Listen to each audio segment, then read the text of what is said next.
এ যেন স্বপ্নের বুনন, সেলাই মেশিনের গতিময় ছন্দে সমৃদ্ধির গল্পগাথা।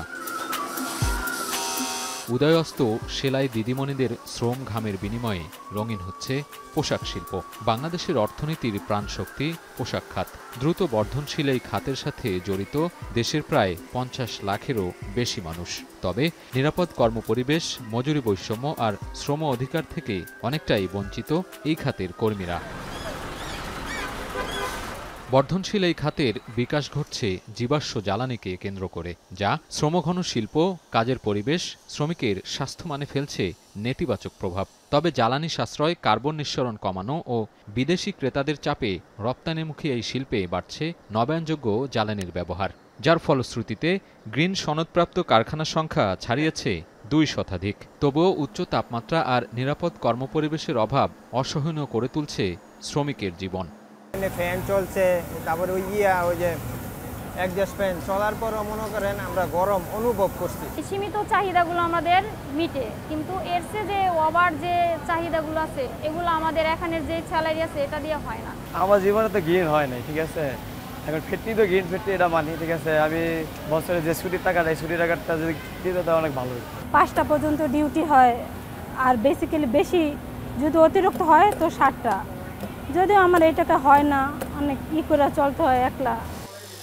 পোশাক শ্রমিক সংগঠনগুলোর দাবি, জ্বালানি সুরক্ষার অগ্রগতির সাথে শ্রমিকদের ন্যায্য মজুরি নিশ্চিত ও ঝুঁকি মোকাবেলায় বিকল্প কর্মসংস্থানের সুযোগ রাখতে হবে।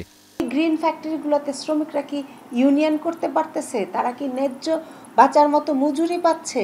তারা কি যৌন হয়রানির নির্যাতন প্রতিরোধ আছে? অবশ্যই না। বা শ্রমিক সংগঠনে এই জলবায়ুতে যে আমাদের একটা মুখ্য ভূমিকা, এটা আসলে যারা জলবায়ু পারদর্শী বা এক্সপার্ট তারা তো আমাদের কথাই তোলে না, বা মালিকরাও এটা মনে করে যে এরা অশিক্ষিত, তারা কিছু বোঝে না।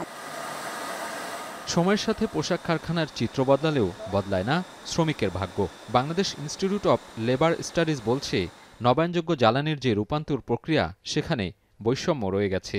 সংস্থাটির আশঙ্কা, শ্রমিকের অধিকার ও মজুরিসহ অন্যান্য সুযোগ সুবিধা নিশ্চিত করা না গেলে ২০৫০ সাল নাগাদ এই খাতের প্রায় ৬০% শ্রমিক কর্মহীন হতে পারে।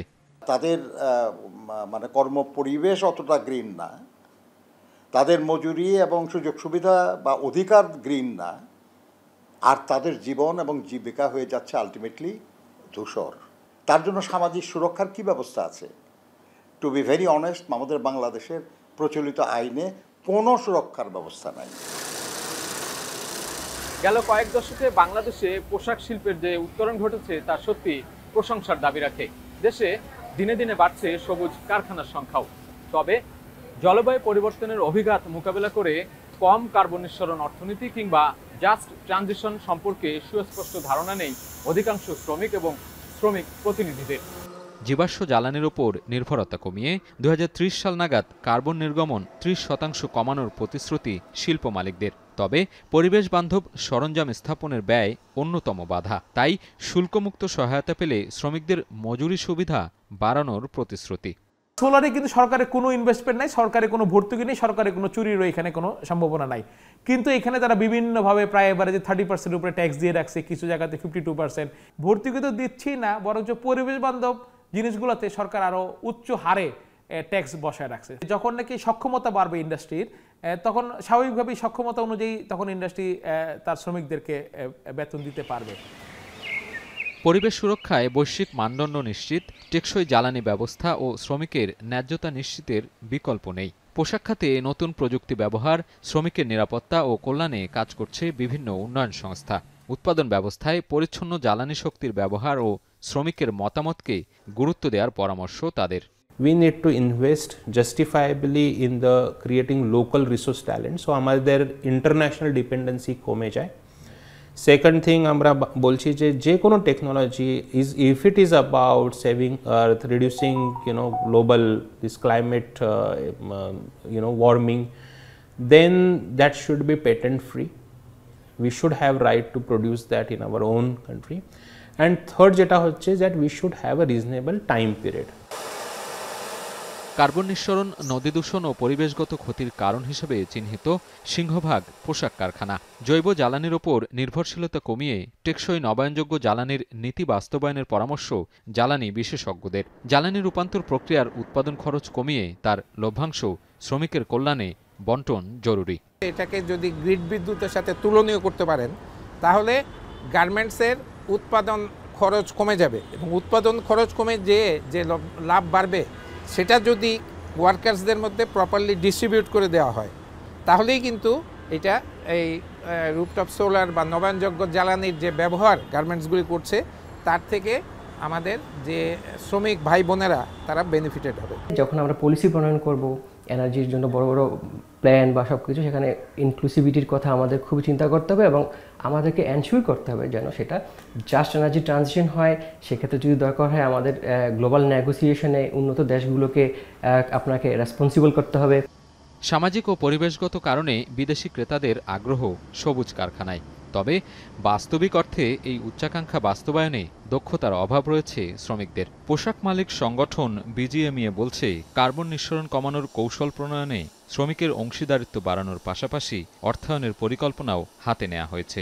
আমরা দেখিয়ে দেবো যে এটা আমাদের কাউকে বলতে লাগে না, নিজের ভিতর থেকেই করছি। প্রফিট শেয়ারিং যখন আসবে তখন কিন্তু ওনারশিপের কোয়েশ্চেনে চলে আসবে। তখন একজন যিনি কর্মরত রয়েছে আমার কোম্পানিতে, উনি তখন কিন্তু ভাববে না যে আমি এক পক্ষ উনি এক পক্ষ, তখন কিন্তু একটা টিমের মতন কাজ করবে। কারণ at the end of the day আমার কোম্পানি যদি মুনাফা করে ওনারাও কিন্তু এটার অংশীদার।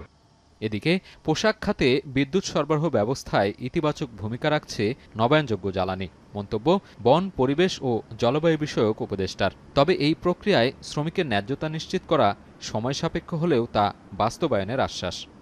যে এনার্জি সাপ্লাইয়ে তো বিগত সরকারের সময় আমরা দেখেছি যে কত আনরিলায়েবল হয়ে গেছিল। এখন যদি দিনে 3 থেকে 5 ঘন্টা তাকে ডিজেল দিয়ে জেনারেটর চালিয়ে শিল্প চালাতে হয়, তার জন্য তো এটা ফিজিবল হবে না। জাস্ট ট্রানজিশনের কথা যদি আপনি বলেন যে সেখানে শ্রমিকদের কি হচ্ছে, আমি মনে করি সেখানে আরেকটু নীতিগত কাজ আমাদের করতে হবে।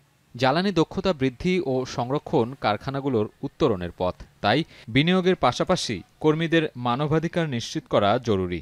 তবেই বৈশ্বিক প্রতিদ্বন্দ্বিতায় টিকে থাকবে দেশের পোশাক শিল্প ও শিল্পী। সাজিদ আরাফাত, এখন, ঢাকা।